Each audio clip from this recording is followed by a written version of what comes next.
오늘 아침 하나님께서 우리에게 주시는 말씀은 출애굽기 10장 8절로 11절까지의 말씀입니다.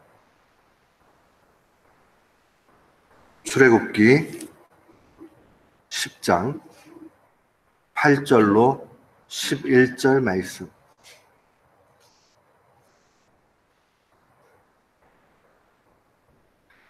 우리 8절부터 11절까지 같은 마음으로 함께 봉독하도록 합니다.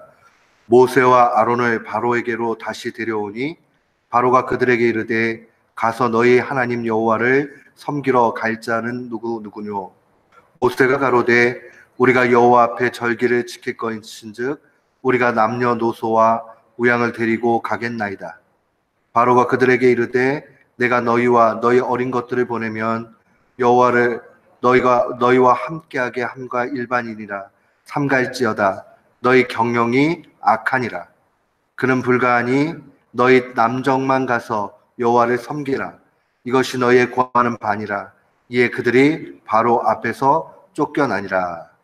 아멘. 저는 오늘 본문 말씀을 통해서 메뚜기 재앙의 교훈이라는 제목으로 주의 말씀을 선포하도록 하겠습니다. 오늘 본문에는 8번째 재앙인 메뚜기 재앙이 기록되어져 있습니다. 하나님께서 메뚜기를 보내셔서 우박으로 인해서 다 죽었던 그 식물들까지도 이제 조금 남아있는 거 있겠지요. 그 남은 식물까지도 다 쓸어버리는 그러한 재앙의 내용이 기록되어져 있습니다. 5절 말씀 보면 메뚜기가 지면을 덮어서 사람이 땅을 볼 수 없음일 것이다. 메뚜기가 네게 남은 그것 곧 우박을 변하고 남은 것들을 먹으며 들에 너희를 위하여 자라는 모든 나무를 먹을 것이며 라고 증거되어져 있습니다. 그러니까 결국 완전히 지면에 먹을 수 있는 식물 다 없어지는 그런 상황이 됩니다. 이 메뚜기를 보내는 것은 특별히 이 메뚜기를 섬기는 그 세라피스라는 그러한 신이 있었는데 이것은 두려움의 대상이었습니다.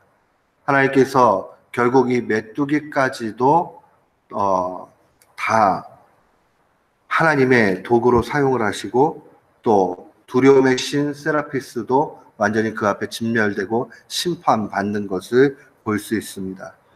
오늘 본문 말씀에는 두 가지의 큰 교훈을 증거합니다. 특별히 첫 번째로 우리가 이 메뚜기 재앙을 통해서 기억해야 되는 것은 하나님께서 만물의 주인이시다 하는 것을 기억해야 됩니다. 창조주 하나님에 대한 위엄이 선포되어져 있습니다. 자연 법칙까지도 하나님이 주관하신다 하는 것을 분명히 봅니다. 앞선 13절 말씀에 보면 모세가 애굽 땅 위에 그 지팡이를 들매 여호와께서 동풍을 일으켜 온 낮과 온 밤을 불게 하시니 아침에 미쳐 동풍이 메뚜기를 불어들였다라고 증거합니다. 보통은 이 메뚜기 떼들의 그 피해들이 일어날 때 동풍이 아니라 서풍이 분다고 합니다. 서쪽의 그 사막의 바람을 통해서 메뚜기 떼들이 와서 농작물에 피해를 줄 때가 많이 있는데 특별히 이번에는 동풍이 불어서 그렇게 하신다는 거죠. 그러니까 일반적인 상황과 매우 다릅니다. 이변이죠. 그러한 이변 가운데도 하나님의 손길이 있다 하는 것을 분명히 볼 수 있습니다. 동시에 19절 말씀에 보면 여호와께서 돌이켜 강렬한 서풍을 불게 하사 메뚜기를 홍해에 몰아넣으시니 애굽 온 지경에 메뚜기가 하나도 남지 않았다. 이제 그의 진노, 재앙을 거두실 때에는 서풍을 불게 하셔서 메뚜기 떼를 다 이 홍해로 몰아 수장시키시는 걸 봅니다. 이 말씀을 보면 동풍이든 서풍이든 간에 이 자연 모든 법칙을 하나님이 주관하신다 하는 것을 볼 수 있습니다. 창조주 하나님의 정말 위력이죠. 위엄입니다. 오늘날 우리는 이런 상황들을 같이 바라보면서 하나님을 찬양하고 하나님의 능력을 신뢰해야 됩니다. 자연 만물을 바라보면서 예쁘다 정도의 차원이 일반 사람들이 느낄 수 있는 감정이라면 신자는 그걸 바라보면서 엄청난 하나님의 능력, 우리의 의지의 유일한 대상이 되신 하나님을 찬양할 수 있어야 됩니다. 나뭇잎을 보십시오. 그 수많은 나뭇잎이 있지만 그 나뭇잎 가운데 똑같은 이파리는 하나도 없습니다. 다 다릅니다. 누가 그렇게 할 수 있습니까? 하나님 외에는 할 수가 없지요. 사계절이 변합니다. 겨울이 되었을 때 겨울의 하루하루의 날씨가 다 다릅니다. 우리는 홍수가 날 정도로 비가 오고 하면 야 이거 너무 큰일 났다라고 얘기하지만 만약에 홍수가 날 정도로 하나님이 섭리하시지 않는다면 이 지상의 물들의 그 순환들 이런 걸 누가 인력으로 할 수 있겠습니까? 하나님께서 그 모든 것들을 움직이시면서 가는 거죠. 그런 거 바라보면서 우리가 기억을 해야 되는 것은 하나님은 오직 우리의 의지의 대상이다. 우리가 의지할 분은 하나님밖에 없다 하는 그 신앙을 가져야 합니다. 오늘 이 말씀을 통해서 우리 마음속에 메뚜기 떼를 통해서도 역사하시는 그 하나님의 권능을 기억하는 우리 교우들 되시기를 축원합니다. 아멘. 또한 두 번째로 기억을 해야 되는 것은 하나님의 구원에는 제한이 없다는 겁니다. 하나님의 능력은 제한받지 않는다는 겁니다.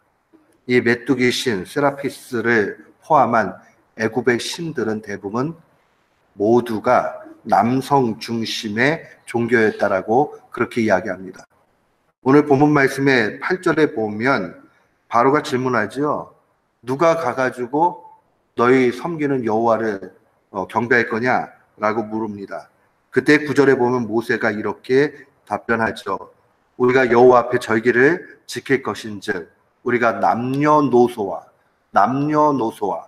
우양을 데리고 가겠다. 남녀노소. 결국 하나님의 구별과 하나님의 구원하심은 차별 없이 남녀노소를 다 구원하실 수 있다는 겁니다. 애굽의 신들은 남성 중심으로 그렇게 제한적으로 이야기하지만 그것도 구원도 못하면서 이름 붙여놓은 그러한 잡신들이지만요. 그런데 하나님은 그의 구원하심에 그의 능력에 어떠한 제한도 받지 않는다는 겁니다.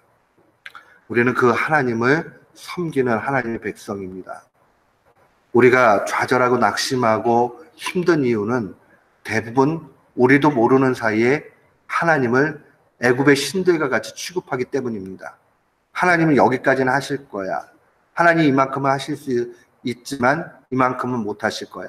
아니면 그렇게 얘기하는 게 너무 노골적이라면 우리 속에서 그냥 스스로 포기하기를 하나님이 이거 안 해주실 거야 라고 하지요. 그렇게 우리 스스로가 하나님의 능력을 제한하고 또 하나님에 대해서 편견을 가질 때에 죄송한 말씀이지만 우리가 믿는 히브리 사람의 능력의 여호와 하나님이 그 순간만큼은 애굽의 잡신같이 되어버린다는 사실을 기억해야 됩니다. 우리는 하나님을 제한하지 말아야 됩니다. 주님 말씀하셨죠. 제자들에게 부자가 천국 들어가는 거 참 힘들다라고 이야기하니까 제자들이 웅성거립니다. 그러면 예수님 누가 하나님 나라 들어갈 수 있습니까? 그때 주님 이렇게 말씀하십니다. 예수께서 그들을 보시며 이르시되 사람으로는 할 수 없으되 하나님으로서는 그렇지 아니하니 하나님으로서는 다 하실 수 있느니라. 하나님으로서는 다 하실 수 있느니라. 우리 살다 보면 믿음이 약해지기도 하고 흔들려지기도 해서 야 이거 참 힘들다라고 하면서 하나님의 능력을 잊어버리고 또 하나님 앞에 무릎 꿇지 못하고 하나님을 제한 둘 때 있죠. 그때마다 기억해야 됩니다.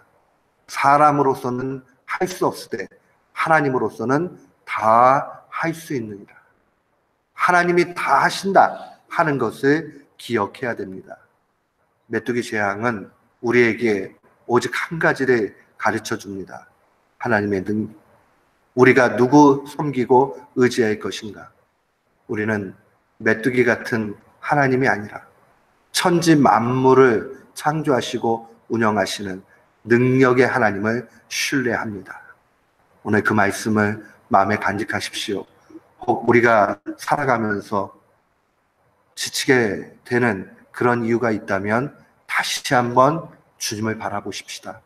그리고 주님께서 새 힘을 주시고 능력을 주시고 사람으로서는 할 수 없으되 하나님으로서는 다 하실 수 있느니라 하는 이 메시지를 우리의 마음에 깊이 새기며 날마다 승리하는 귀한 교우들 되시기를 주의 이름으로 축원합니다. 아멘.